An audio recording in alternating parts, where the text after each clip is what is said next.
Hello everyone, this is Anubhuti Dixit and welcoming you all to our today's session of chemiosmotic hypothesis. तो आज हम देखने वाले हैं chemiosmotic hypothesis. Guys, this hypothesis was given to explain कि भाई ATP production कैसे हो रहा है during light reaction of photosynthesis. So, how ATP synthesis takes place during photosynthesis. अभी तक हमने ये देखा है कि फोटोसिंथेसिस में फूड फॉर्मेशन होता है और फूड फॉर्मेशन के लिए, जैसा कि हम सब जानते हैं, फूड फॉर्मेशन के लिए एनर्जी की रिक्वायरमेंट होती है, फ्यूल की रिक्वायरमेंट होती है.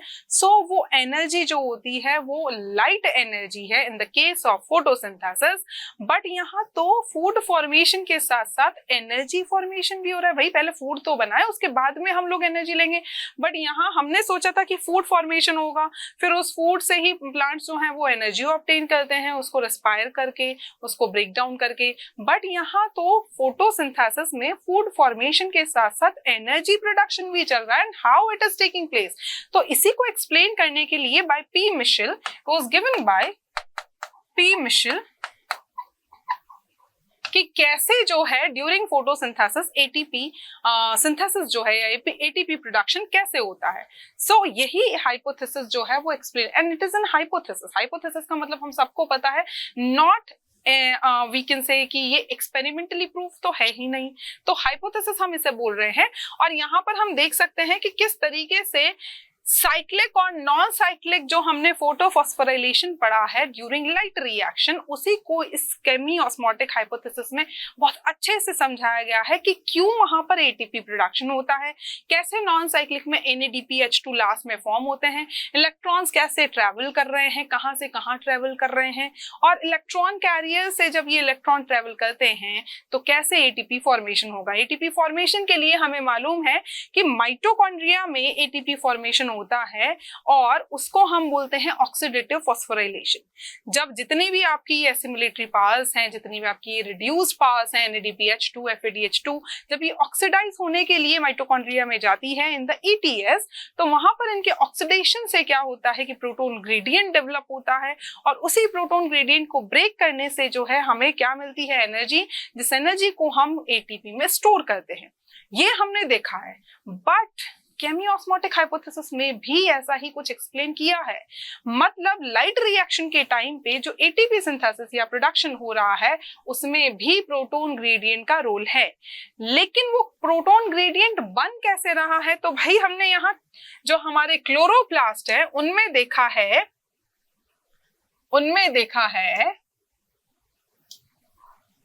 कि थाइलाकॉइड्स होते हैं, और इन थाइलाकॉइड्स की मेम्ब्रेन में पिगमेंट्स प्रेजेंट होते हैं, and these pigments are actually responsible for capturing the solar energy और द लाइट एनर्जी. यही पिगमेंट्स जो थाइलाकॉइड की मेम्ब्रेन्स में प्रेजेंट है, यही पिगमेंट हैं जो आपके रिस्पॉन्सिबल हैं लाइट एनर्जी को कैप्चर करने के लिए. तो यहाँ पर हमने दो फोटो सिस्टम्स देखे हैं. कौन कौन से दो फोटो सिस्टम्स हैं? पहला, अगर हम नॉन साइक्लिक की बात करते हैं तो पहला फोटो सिस्टम आता है कौन सा, फोटो सिस्टम सेकेंड, और दूसरा आता है फोटो सिस्टम फर्स्ट.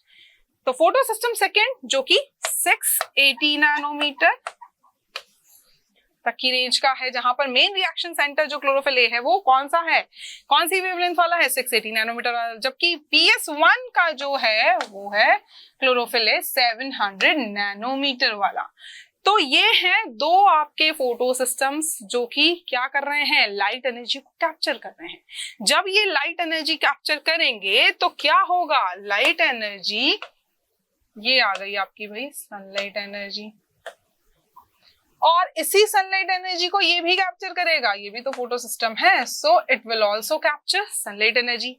जब ये लाइट एनर्जी कैप्चर करी जाती है बाय फोटो सिस्टम सेकेंड, पहले फोटो सिस्टम सेकेंड आएगा, नॉन साइक्लिक फोटोफॉस्फोराइलेशन की हम लोग यहाँ पर बात कर रहे हैं, तो क्या होगा यहाँ पर, आपका ये photo system second electron eject करेगा, और वो इलेक्ट्रॉन इजेक्शन के बाद में किसके पास जा रहे हैं, कौन एक्सेप्ट कर रहा है, प्राइमरी इलेक्ट्रॉन एक्सेप्टर।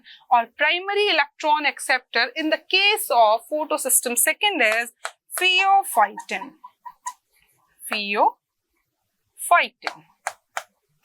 अब ये एनसीईआरटी नहीं बता रही है हमें, ये एनसीईआरटी नहीं बता रही है, ये तो हमने भाई गूगल से सर्च कर आके इधर उधर से बुक से ढूंढ के आपको बताया है, और एनसीईआरटी ने तो ऐसा कुछ बताया ही नहीं है, क्योंकि एनसीईआरटी तो श्योर ही नहीं है। क्योंकि कभी हम बोलते हैं कि फेरस सल्फर प्रोटीन हो रहा है फोटो सिस्टम फर्स्ट के केस में प्राइमरी इलेक्ट्रॉन एक्सेप्टर, कभी हम बोल रहे हैं कि वहां फेरेडॉक्सिन हो रहा है। तो जब श्योर ही नहीं है तो एनसीईआरटी जो श्योर चीजें नहीं होती उसको नहीं बताई।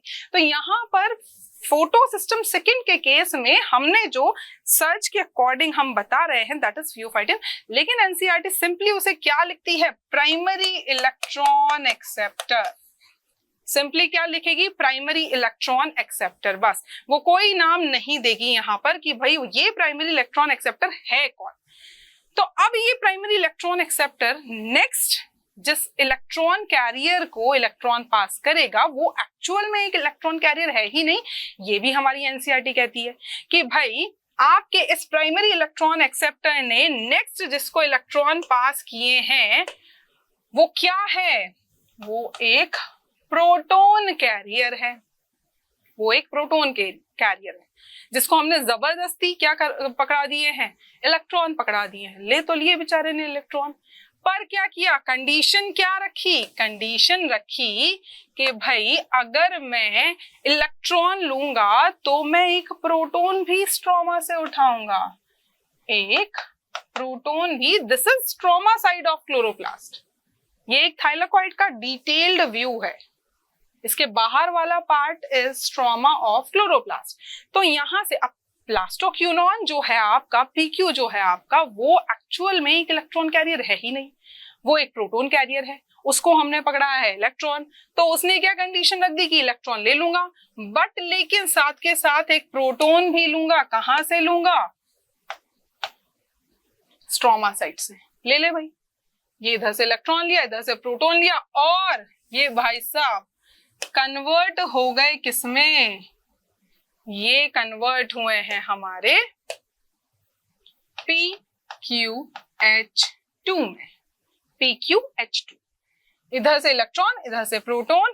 तो अब ये जो हो रहा है ना, PQ से PQH2, ये हो रहा है प्लस इलेक्ट्रॉन प्लस प्रोटॉन, ठीक है। This is plastoquinone and this is plastoquinol.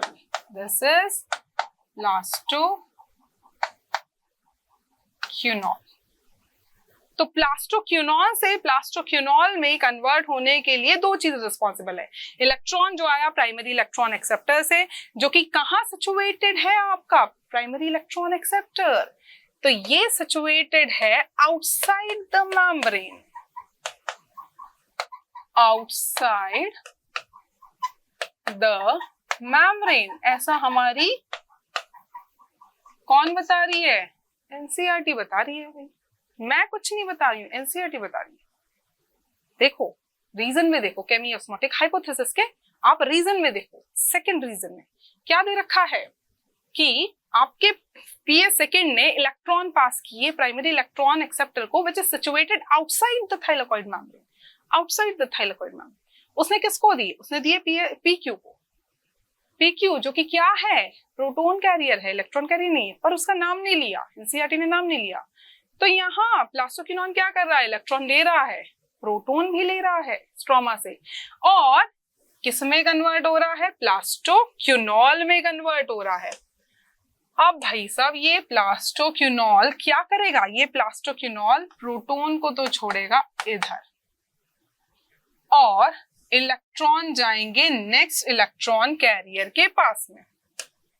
Electron कहाँ गए, इलेक्ट्रॉन गए नेक्स्ट इलेक्ट्रॉन कैरियर के पास में, और ये वापस किस में कन्वर्ट हो गए, ये वापस कन्वर्ट हो गए पीक्यू में, ठीक है। इलेक्ट्रॉन और प्रोटॉन लेने से ये प्लास्टोक्विनोन कन्वर्ट हो गया था PQH2 में। जब इसने इलेक्ट्रॉन आगे पास कर दिया, प्रोटॉन इधर पास कर दिया, ल्यूमेन में, this is lumen of thylakoid, तो वापस से ये किस फॉर्म में आ गया? PQ की फॉर्म में। बस यही चल रहा है। So here what is actually your plastoquinone? So plastoquinone is actually your proton pump. जिस प्रोटॉन पंप की रिक्वायरमेंट बताई है इन केमी ऑस्मोटिक हाइपोथेसिस रिक्वायरमेंट की, क्या क्या रिक्वायरमेंट है केमी ऑस्मोटिक हाइपोथेसिस के लिए, उन रिक्वायरमेंट से में से एक रिक्वायरमेंट होती है प्रोटॉन पंप की, and that proton pump is your plastoquinone.